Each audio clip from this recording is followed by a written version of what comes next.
Hello, this is Mrs. Brown from Research Triangle High School. The purpose of this presentation is to compare and contrast the two different kinds of trials that we see, particularly in Book 2 of Cries of Beloved Country. On one hand, we have the actual court trial of Absalom, Kumalo, and on the other hand, we have the many emotional and spiritual trials of his father, Stephen.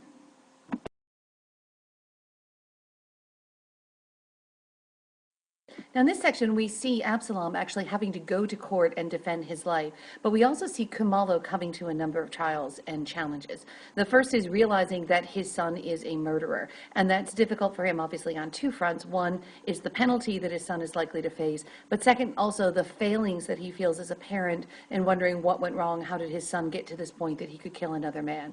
He also goes through a number of trials where he realizes that his own brother John and his nephew are willing to lie in order to protect themselves, even if it means putting Absalom under the bus, so to speak.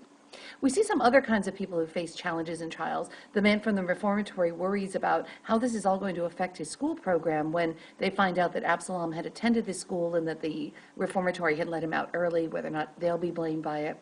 And we see Kumalo really having to lean on everyone else for help. He seems particularly old and frail in this. He has to ask the reformatory worker, finally apologizes and tries to help him. Father Vincent steps in. He has to go and ask this white priest to help him get a lawyer to help defend his son. And he has to go seek out his son's pregnant girlfriend and deal with that particular aspect of his son's life as well. So there's a number of things that are happening and trials that these people have to go through in this part of the novel.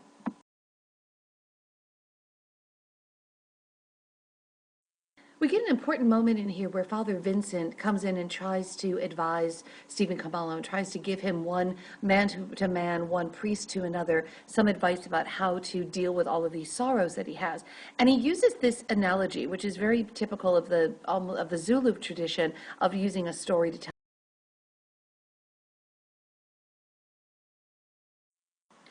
We also see in this section Kumalo's absolute despair. Not only has his son come to this particular position, but he tries to reach out to his son, and he says, "He is a stranger. I cannot touch him. I cannot reach him. I see no shame in him, no pity for those he has hurt. Tears come out of his eyes, but it seems he weeps only for himself, not for his wickedness, but for his danger." So Kumalo not only is losing his son, but he's worried that his son isn't going to be a man here and isn't going to be any kind of a We see some interesting contrasts in this section between innocence and There's some strong contrasts in this section between the concepts of innocence and corruption. On one hand, we have Absalom and Stephen Kumalo, who both seem to have this kind of a naive idea that if they just tell the truth in court, that will be enough, that everyone will automatically believe them and they don't need any actual evidence. Whereas we know that the other two boys are being encouraged by the one boy's father, John Kumalo, and by their lawyers to deny even being at the house. And then we have this contrast between Gertrude and the young girl, Absalom's girlfriend, where the girl is still young and really wants to do better and seems willing to learn new ways, but Gertrude may already be too far corrupted to return to this kind of clean, simple village life that Kumalo is offering them. We mentioned Mrs. Lathibe talks about she laughs all the time and laughs the wrong kind of laughs. And in other words, you get the idea that they're kind of using bad words and talking about things they shouldn't be talking about. And you wonder if Gertrude is going to be able to make this switch and make this change. So this contrast between this very simple, naive kinds of ideas of telling the truth and just doing better with the realities of the city and the city life.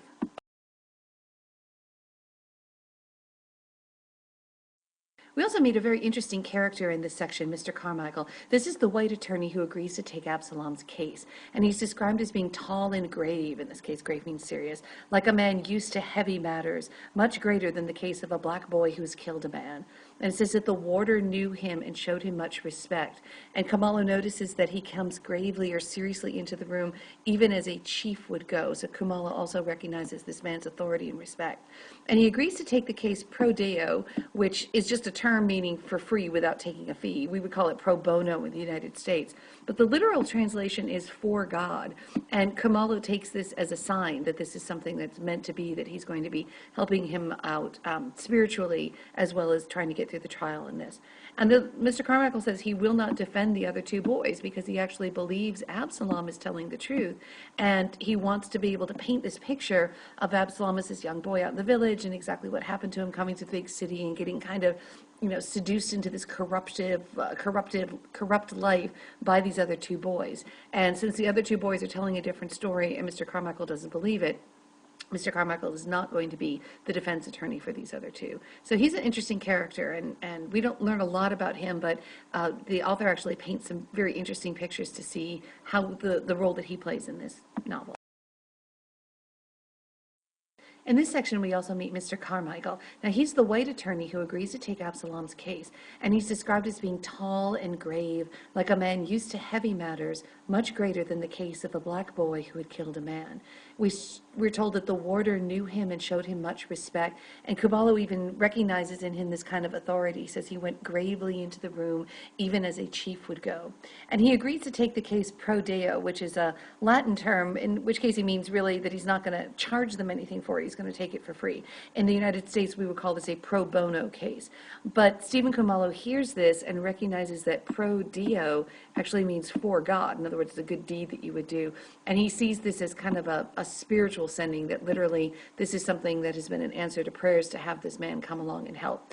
But Mr. Carmichael is not going to defend the other two boys. He believes Absalom, and he wants stories of Absalom's character growing up in this village and how he kind of came to the city and got kind of seduced into this life of crime by these other two. And the other two boys are telling a completely different story. So they're going to have their own lawyers and their own attorneys, and they're kind of setting up against each other in this section.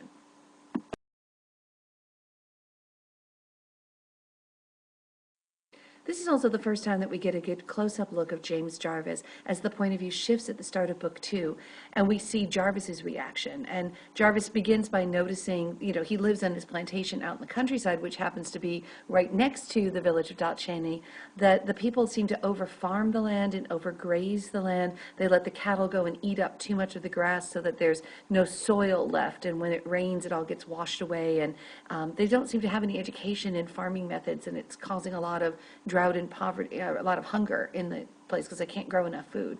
And when he receives news of his son's death, this is an interesting parallel setup with Stephen Kumalo, who learns what his son has done, and now we see the flip side of it with Jarvis learning about his son.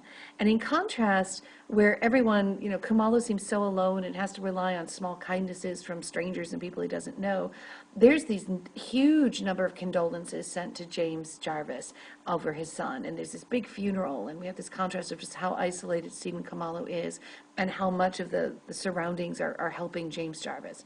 And we also find, though, that kind of like Stephen Kumalo, Jarvis didn't really know his son. He wanders around his son's house. He picks up his son's writings and books. He didn't understand his son's passion towards helping the native people. So once again, you have another father who seems to be separated from his son. So some interesting contrasts and parallels between these two father characters.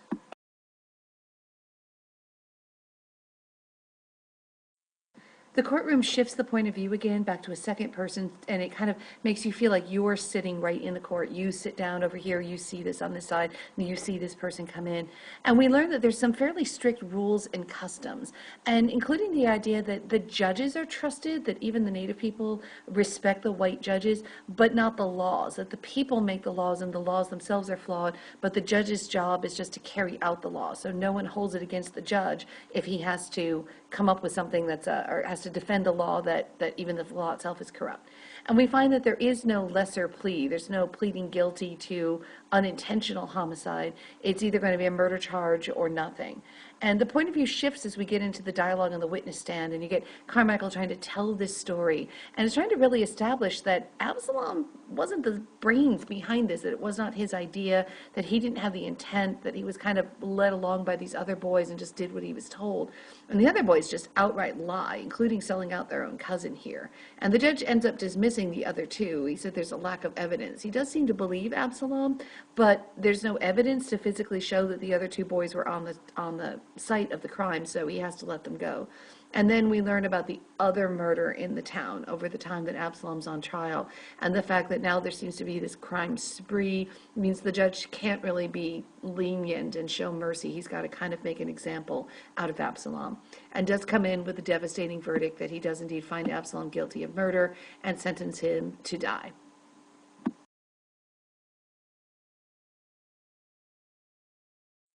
Towards the end of book 2, we get some interesting intersections, these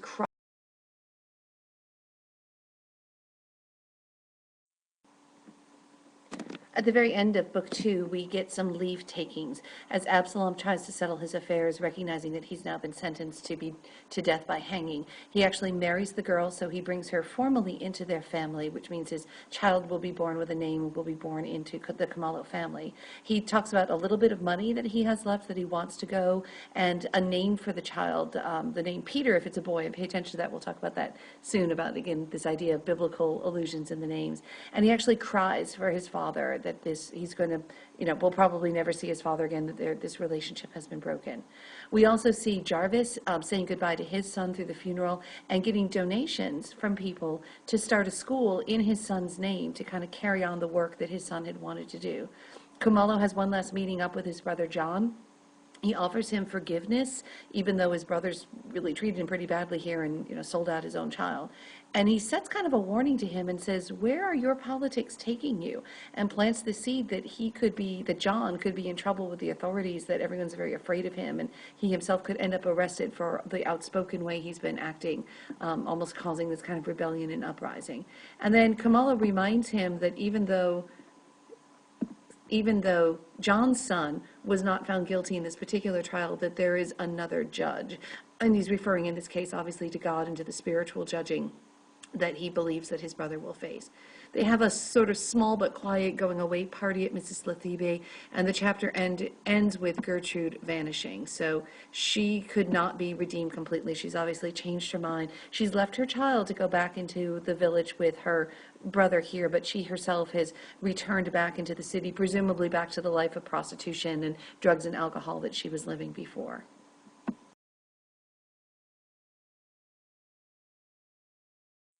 So the chapter ends with this last hope. Jarvis is going to try to build this school for his son, or in his son's name, and carry out that work. Absalom is going to be transferred to Pretoria, and there's a possibility there that he might be able to plead his case and still get his sentence changed from death by hanging just to life imprisonment.